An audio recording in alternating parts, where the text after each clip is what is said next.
In this video, we're going to talk about how to perform partial fraction decomposition with distinct linear factors. Let's take this as our example. 4x plus 3 divided by 2x squared plus 5x subtract 3. The first step is always to check the degrees in the numerator and the denominator. If the degree in the numerator is the same as the degree in the denominator or larger, you will need to divide first.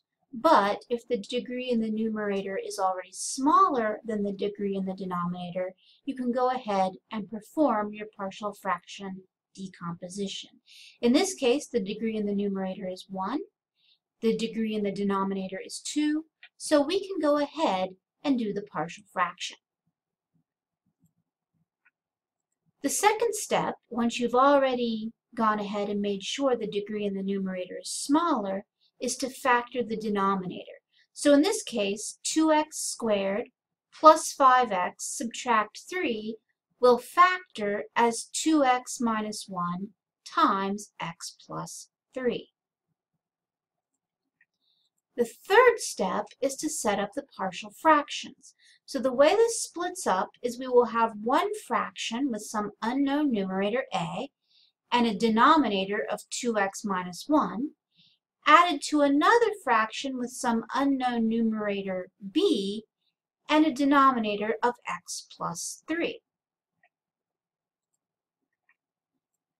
Now we're going to multiply by our least common denominator in order to clear the fractions from the equation we wrote in step number 3. So our LCD will be 2x minus 1 times x plus 3.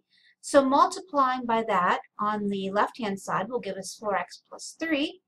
And over on the right-hand side we'll have a times x plus 3 when the 2x minus 1 cancels, plus b times 2x minus 1 when the x plus 3 cancels. And then we just apply the distributive property to get 4x plus 3 equals ax plus 3a plus 2bx subtract b. In step 5, we're going to group together the x terms and the non-x terms.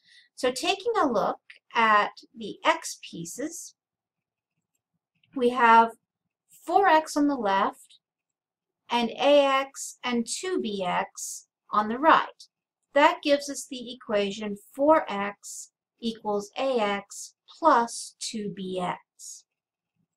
Taking a look at the non-x terms, on the left we have 3, and on the right we have 3a and minus b. That gives us the equation 3 equals 3a subtract b. Our sixth step is to set up a system of linear equations in a and b.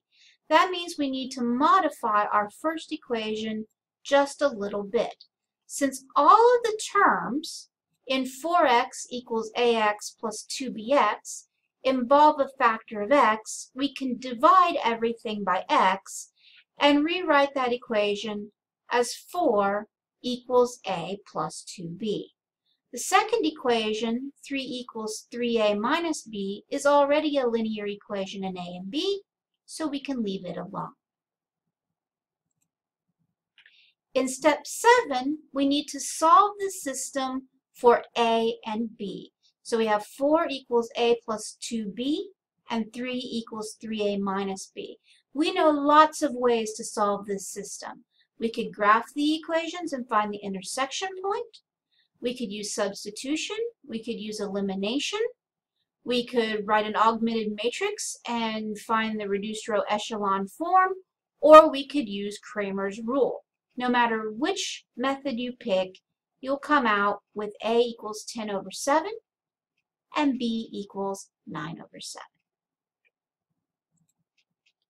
The final step is to actually write the partial fraction decomposition. We found that a equals 10 sevenths and b equals 9 sevenths. So we're going to take the partial fraction we set up earlier, replace the a with 10 sevenths, and replace the b with 9 sevenths. That will give us the result in the orange box. So doing our replacement, notice I put the numerator of a in the top and the denominator of a in the bottom of my fraction, and the numerator of b in the top of my fraction and the denominator of b in the bottom. So my final partial fraction decomposition is 10 divided by 7 times the quantity 2x minus 1 plus 9 divided by 7 times the quantity x plus 3.